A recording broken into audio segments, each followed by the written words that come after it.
Hi Stacy, hi April, hello everybody. I am Nicole, Nikki, or Nick, whichever you prefer, and I am the Antisocial Auntie. And it has been quite a while since I've been able to get in front of the camera. I did have an injury, and I'm only mentioning a bit in the beginning to let you know I'm gonna have some breathing issues. I have injured my diaphragm. I have a hole in my diaphragm. And no, I am not pregnant, because out of context that can mean something totally different. I just have low oxygen all the time. So if I start breathing in a way that sounds frustrated, I'm not. My brain is happy. Frustrated, okay, I am. I can't do a lot of stuff. But I'm not negative in any way. Things are working forward. Things are moving. All that kind of stuff going on. And I will have an update at the end for my friends and family who are far away and haven't been getting as consistent updates as everyone else. Okay, so today we have 5 crochet patterns, 5 designers, and I'm going to do a shout out to 5 different YouTube channels because quintuplet trifecta is fun to say, and it's the 5th video, so very fitting, right? I didn't actually plan that, but we'll pretend I did. We'll pretend I am a marketing genius. We're going to start with Stacy at Stacy Makes here on YouTube, and in Instagram she is appletree_Stacy Makes.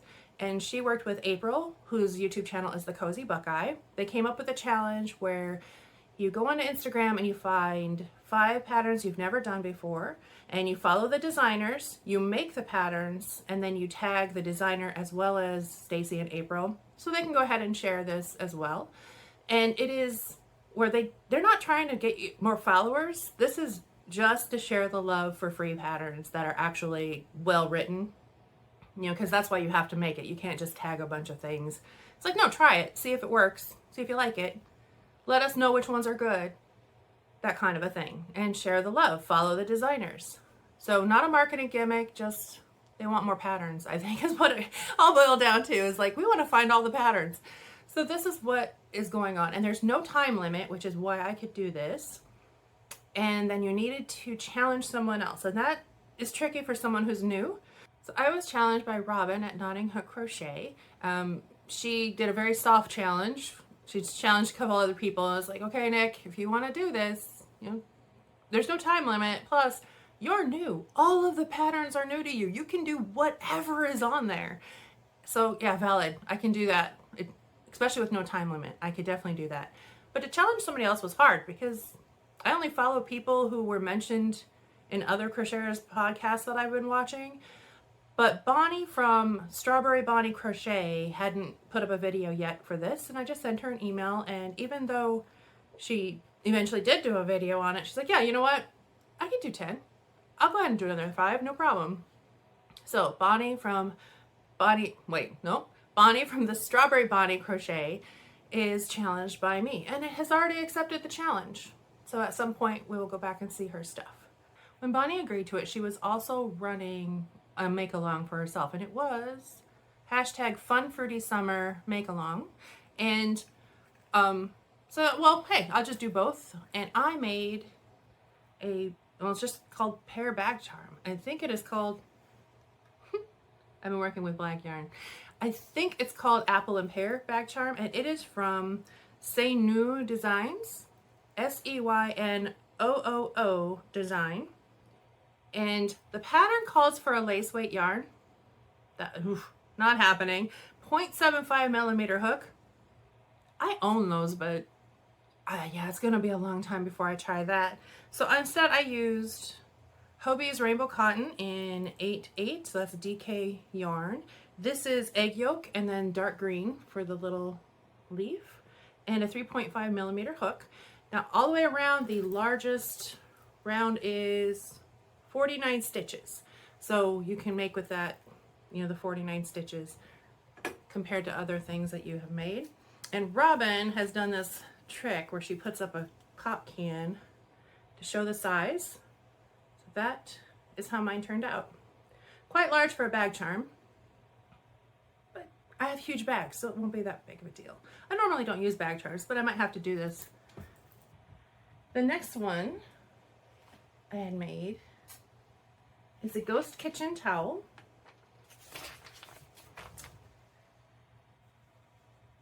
Got the little rods though. This is from a Crocheted Simplicity, And you can just go with Crocheted.Simplicity.com, and she has a lot of free patterns and a bunch of towels for the kitchen as well. I'm going to be doing the Frankenstein's monster when I find all the rest of my yarn. It's all packed away right now. But this was done with a 5mm hook, and then this is a 6mm hook. Now the thing with the pattern's great, but she has in there how she crochets really tight, so you might need to size down. And I thought, oh, okay, well, I crochet tight, so I'll use the exact size she does. Her version of tight crochet and mine are very, very different. This is supposed to be 6.5 inches about. Mine is 5 inches wide. I have the right number of rows and the right number of stitches. So, and I did the yarn over technique. So I'm not doing like yarn under, yarn under. I did this like real crochet, and still, very, very small. This stitch though, I love this stitch. And it's a single crochet followed by a half double crochet. And I'm going to be doing just some random towels with whatever color scraps I have with cotton to make some more kitchen towels with that. The little bowl you can put down here to be a boy. You can have eyelashes with some white in the eyes. I didn't do any of that. The only thing other than saying she crochets tight is when you do the chain here, after you make the face, you're supposed to use it with the 5mm hook, and then you're supposed to crochet into the back bumps with a 6mm hook with cotton yarn. That wasn't happening. I couldn't. That hurt. That actually hurt. So I moved up to a 5.5mm to do the chain, and then through the back bumps, and then moved to the 6mm. That's really the only thing I changed. And then I just didn't do like the eyelashes or whites for the eyes. There are some choices for mouth. You can either do an O mouth for a surprise or a friendly ghost. And I used 4-weight Lily sugar and cream. Wait, I dropped my thing. Yeah, Lily sugar and cream, because that was what she had in her pattern. That's what I had on the shelf, and that was it. In white, orange, and black, very simple colors. Okay. Oh, and I already told you that, you know, here's for the face. And of course you can go down as far as you want. I believe the pattern says about 17 inches for this, but you can go down as far as you want. Really cute, and I'm definitely going to be doing more of her patterns on Crocheted.Simplicity.com. I found the next pattern by watching Karen at Yarn and Whimsy Design, and she was doing a round of puppies or dogs, I believe. So if you haven't been following her, I highly recommend. And if she hasn't been popping up on your feed, she went on a hiatus for a while, but she's back and she's doing pattern roundups. And the thing with Karen is she makes all of the patterns. Like, you're not going to see well, I want to do this someday. Like in the knitting world, there are so many roundups of this is what I hope to knit this fall, you know, and you don't know if it's a good pattern or not, but she does all of them, gives you feedback on all of them. There's one where she took 2 patterns that look similar, made both of them, and then, you know, compared them, what she liked of one and what she liked on the other, you know, that kind of a thing. So highly recommend Karen. And she had the ghost dog.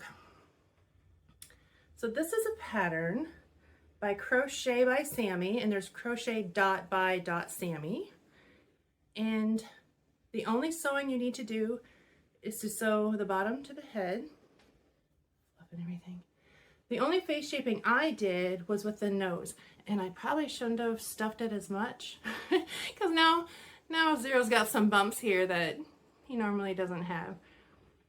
So there's a lot of shaping. The only critique I have is just what I have with all of them. When you're making 2 of the same thing and you're supposed to flip one over, one of them goes down, one of them goes up. I know it's a crochet thing, but there's got to be a way to like design it differently to where they both go the same way. But I love Zero the Ghost Dog. It's really easy to do. And yeah, if you don't do the face shaping, you will, if you'll need something for it to stand on. But I'm gonna have him flat because he had several scenes like that in the movie. So I made him using, what did I use? Oh, Big Twist Plush in white, and I believe this is cardamom that I had left over. Don't know what size of safety eyes is. I need to get one of those tools. Just pulled that out of my big thing. And I used a 7mm hook for the head. I don't know why. I don't know why. And then 8mm with the body because this was too tough on my hands. I use 8mm for my blanket yarn all the time. I don't know what I was just gonna try it. I was just gonna try it. I did the yarn under like normal with the head. I went yarn over just to try it, just to get used to it again. Because I use 2 different hands holding my yarn depending on what I am working on. I was giving my hand a break. But yeah, great pattern, really cute, and of course free on Instagram. Really cute. Then I have Olly the Octopus. This was the first pattern I flagged on Instagram. I'm new on Instagram because, I mean, I tried it years ago and didn't see the point, but now that there's all these free patterns and modifications, I am on there. He's so grumpy. He cracks me up. And he is made to not have stuffing, just be more of a snuggler with the option to stuff. And all you have to do, I mean, it's already just, you have the yarn, you just tie in the bottom. But so it's easy either way. I use Bernat Blanket Speckle, yeah, in Squall. And I used a 7mm hook on this. That's probably why I tried with the other. This yarn was a lot thinner than the regular Bernat Blanket. And the way the tentacles curve naturally.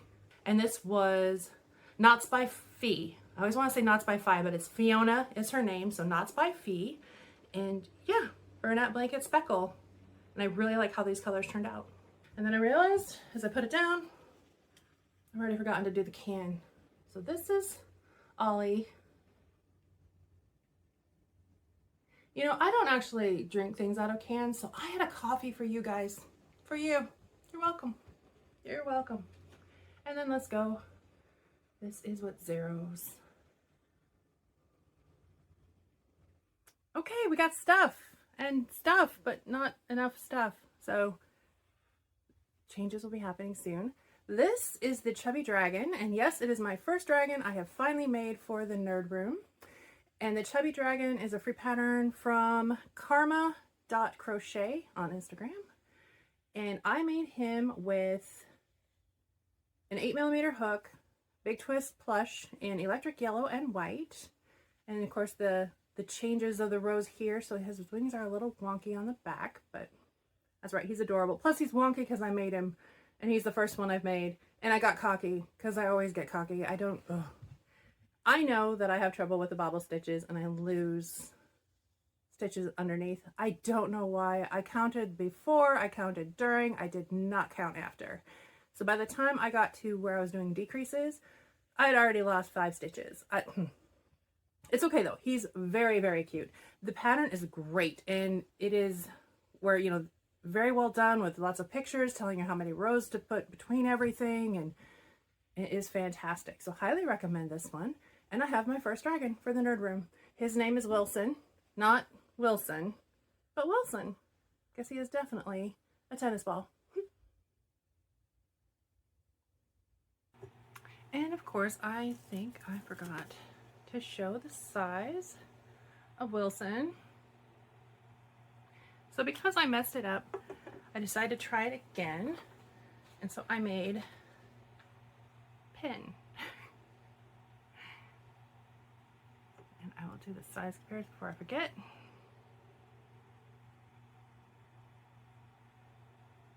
And this one I made with, what did I make it with?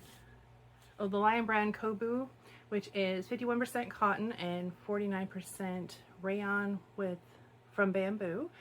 Except this here is the Dollar Tree Just Chenille yarn, and I used a 3.5mm hook because it's a 3-weight yarn. He is adorable. I'm gonna have to make 100 of these things in different colors.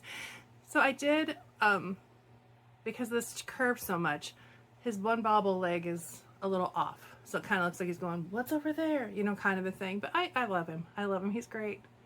He is great. And I did change this. I wasn't going to make tiny horns with that. The ears were bad enough. So I did a surface bobble stitch, and it was with where you have 4 loops on your hook at the end instead of 5. So that is pin. So 2 tennis ball dragons.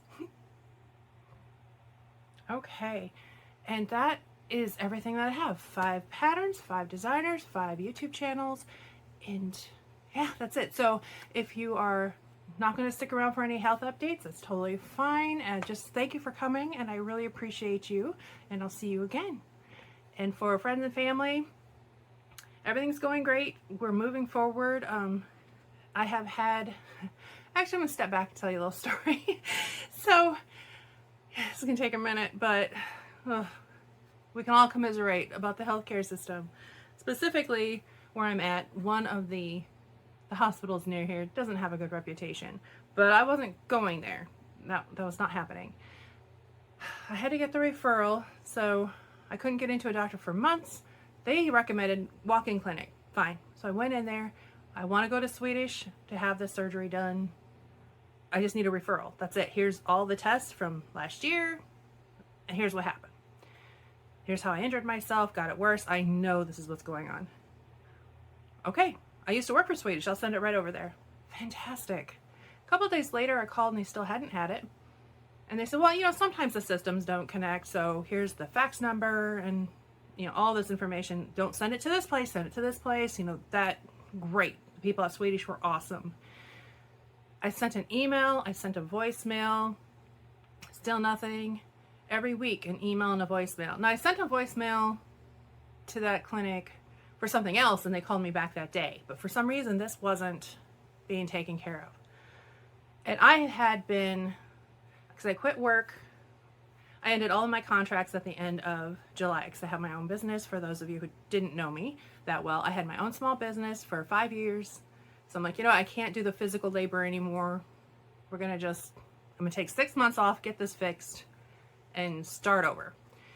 And so I was done at the end of July, but I had a house sitting job where I was hanging out with this amazing chocolate lab for an entire month in August. So I went to the clinic right away before I went to this house sitting job.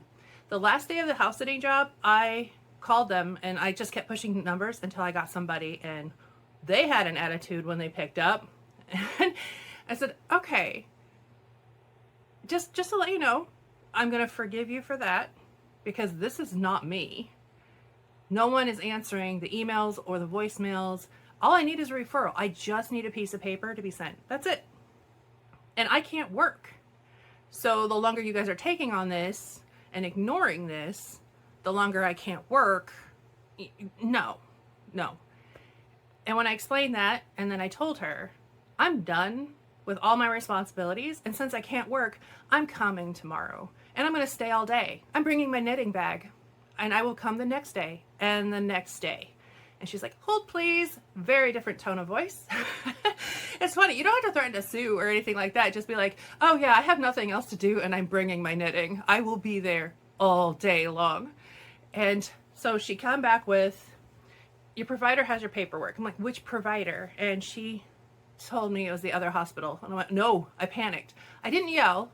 I just kept saying no, over and over again. Finally said, those people will never touch me. And their reputation, but also my experience, no. And she went, oh. I said, okay.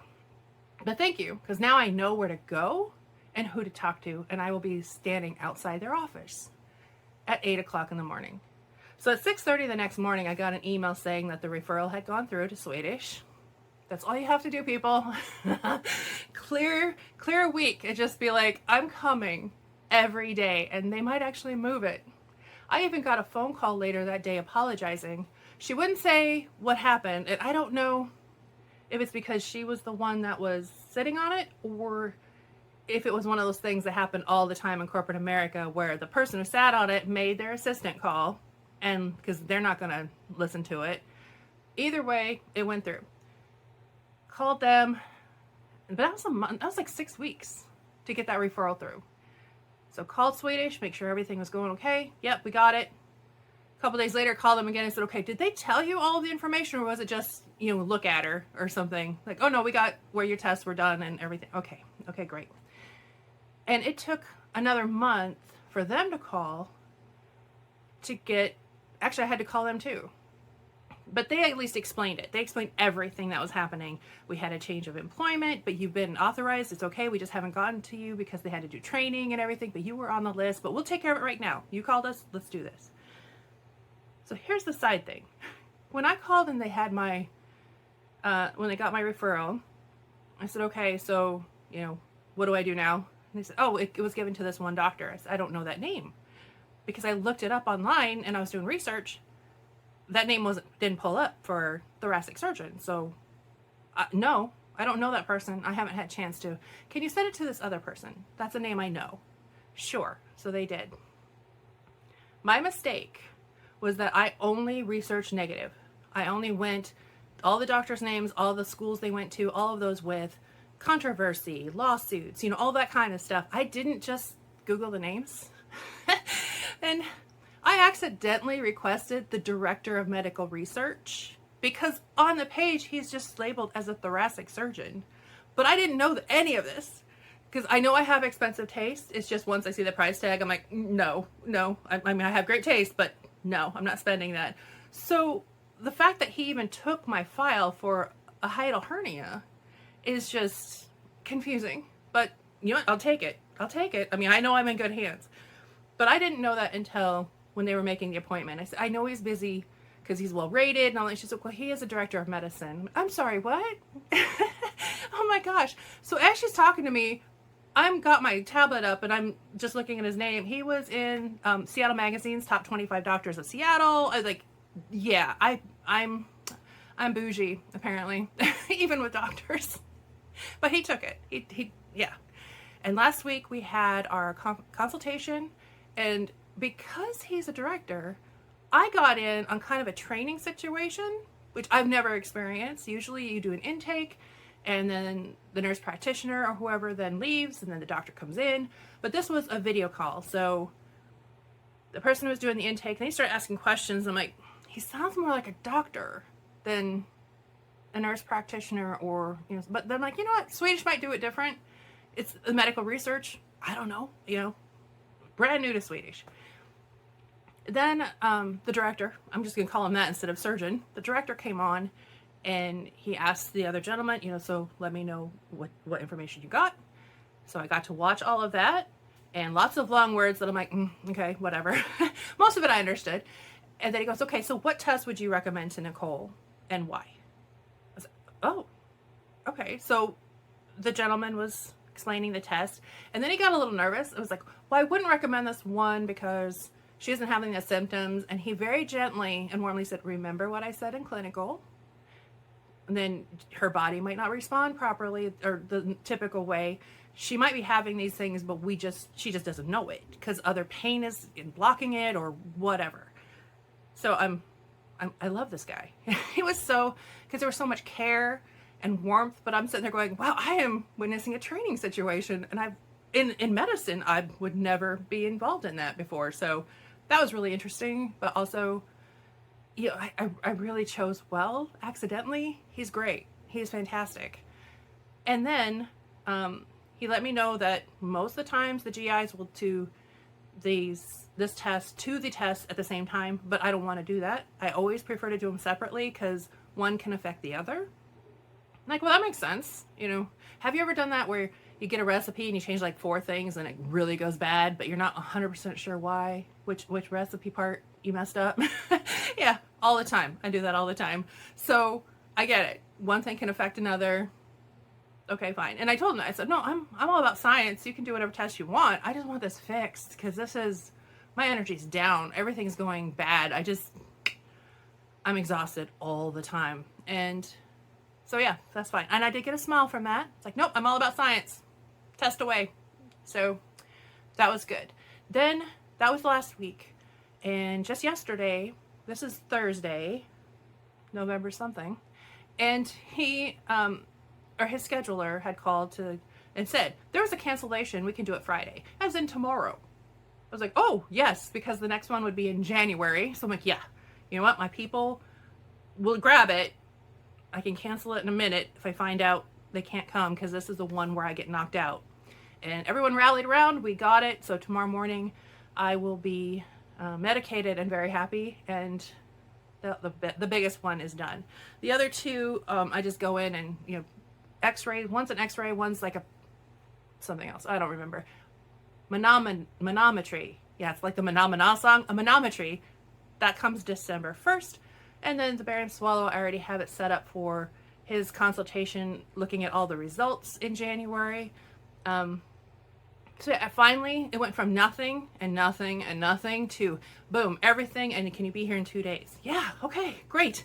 So it's all moving forward. Everything's great. My 6 months off might be more like 8 to 9, but it's okay. Okay, so I think that's everything. So just remember, Aunt Nikki loves you, even though you are very far away and I can't hug you.